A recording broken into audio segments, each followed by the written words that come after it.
What's up everyone and welcome back to the MMA Zone. Today, let's get started with Conor McGregor takes aim at Justin Gaethje once again. Conor McGregor and Justin Gaethje have continued to take shots at one another recently. With Gaethje fresh off a big win over Rafael Fiziev, it's no secret that he's quickly found himself right back in the mix for a title shot at 155 pounds. At the same time, with the presumptive #1 contender fight between Charles Oliveira and Beneil Dariush set for UFC 288, Gaethje wants to make sure he doesn't end up too far out of title contention. After the bout, he expressed his desire to either rematch Dustin Poirier or Charles Oliveira, depending on how the latter's next fight plays out. While he hopes he won't find himself in a situation where he has to compete against Beneil Dariush, his ultimate goal is putting together wins and moving closer toward a title shot. With the return of Conor McGregor on the horizon, Gaethje doesn't want the Irish fighter securing a title fight with a win over Chandler, even if the title shot comes at 170 pounds. On the heels of McGregor stating on a special edition of the MMA Hour that he'd like a crack at the welterweight strap with a win over Chandler, the highlight took a strong stance against the Irish superstar walking into a title fight, saying that he would probably quit the sport if McGregor got another crack at the belt. McGregor quickly fired back on Twitter, pointing out the hypocrisy in Gaethje's claim, saying, "This brain-dead fool got a title shot off of one single win, and it was versus Chandler, yet he will quit and retire if I get the same thing. Classic Gaethje birdbrain, #Jack.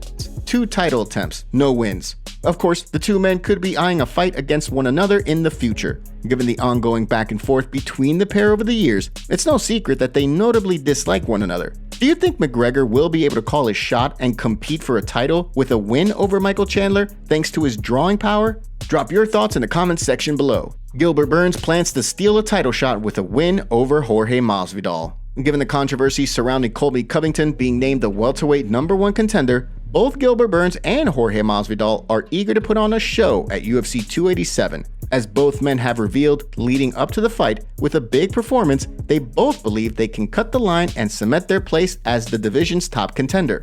With the fight right around the corner, Burns spoke to MMA Junkie to discuss fighting in Masvidal's backyard, as well as his plans to become the welterweight #1 contender. Hope Leon is there, hope Dana is there, hope Colby is there, and put a clinic against this guy and try to get a title shot, 100% I can't steal the show, I can't put doubt on anyone's mind. It all depends on the performance. If I go out there and dominate this guy and finish what Colby didn't do on his last fight, what takes Kamaru 7 rounds to do, if I go out there and do it 1 and 2, I think that has a lot to say, And of course, as UFC President Dana White has stated, regardless of what happens in the fight, Covington is the next man up at welterweight. So far, no word on whether Leon Edwards has come around to the idea of fighting Covington. Tom Aspinall recalls getting put on notice by aspiring fighter. Although Tom Aspinall isn't fazed by much inside the octagon, a fan tried his hand at intimidating the up-and-coming contender while Aspinall was signing autographs. As he revealed during an interview with Ariel Helwani, he was trying to sign autographs before going about his way, when he felt someone tugging on his shoulder. When he turned around, he quickly found himself face to face with a hulking figure who turned out to be an aspiring fighter. And this guy's shoulder, this guy's hand just could feel someone pulling on my shoulder. But I was bent over signing gloves. And then I just looked up and he's just this massive guy. And he's just he was pretty young as well. He must have been 20 something. A big, jacked up black guy he was. And he was just I want to be in the UFC in 2 years. I was like, mate, good luck. Hope you do. He's like, yeah, I'm a heavyweight. I'm going to f*** up. And I was just yeah, I was just cool, mate. Good luck with that. No word yet as to who the aspiring fighter was, or what promotion he competes in. For his part, Aspinall is looking to return to the octagon after suffering a catastrophic knee injury against Curtis Blaydes last year. Although he's worked his way back to training at full strength, with much of the UFC's heavyweight division booked up, he's content to wait until the right moment before coming back. When he does, who do you want to see him square off against? Play matchmaker and drop your thoughts in the comments section down below.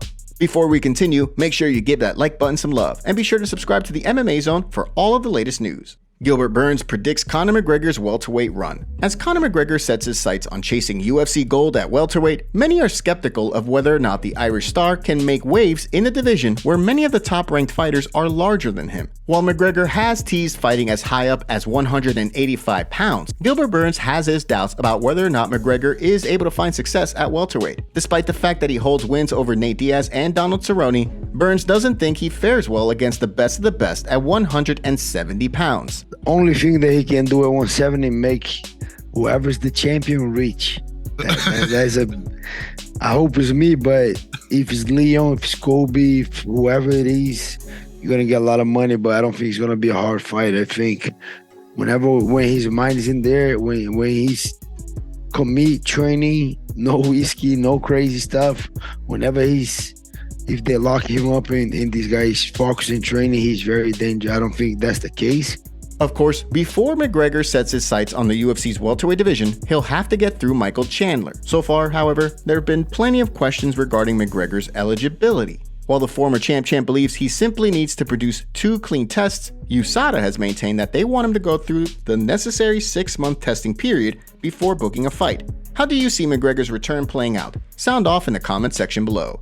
Justin Gaethje and Dustin Poirier sound off on potential fight. After snapping the win streak of Rafael Fiziev, Justin Gaethje set his sights on UFC gold once again. As the number 3 ranked lightweight in the world, Gaethje is eager to fight up in the rankings after fighting down in the rankings against Rafael Fiziev. While getting another crack at the title is Gaethje's ultimate goal, he knows that a fight with Dustin Poirier makes the most sense right now. With that said, he can't help but weigh his chances against the champion, Islam Makhachev. During a recent interview, Gaethje told TMZ that he believes he can knock Islam Makhachev out, although he knows that he's the champ for a reason. Despite that, he believes if he fights the perfect fight, similar to his recent performance against Fiziev, he'll finally be able to capture UFC gold. When it comes to a rematch with Dustin Poirier, Gaethje believes the fight is the obvious choice. You sit at number 2 right now. I gave the new guys a chance, and I proved that I am elite. And I need to fight elite fighters to fight for a belt. I think Dustin's the obvious choice. I think the loser of Dariush and Oliveira is also an option. But outside of those two, I do not see an option. The way Poirier sees things, a rematch with Gaethje makes him nervous, and that's exactly what he needs to get excited for a fight. With a rematch seemingly on the horizon for both men, Poirier wants to set the record straight. He's the most exciting fighter in the UFC, not Justin Gaethje. He spoke in an interview with MMA on Sirius XM. All that, man. The short list. I am the guy. Before Justin Gaethje was fighting MMA. Yeah, dude. I was headlining events in 2012, putting on Fight of the Years. I don't even know if Gaethje was fighting then. You know what I mean? I've been doing this. Look, every time he fights, I'm going to tune in.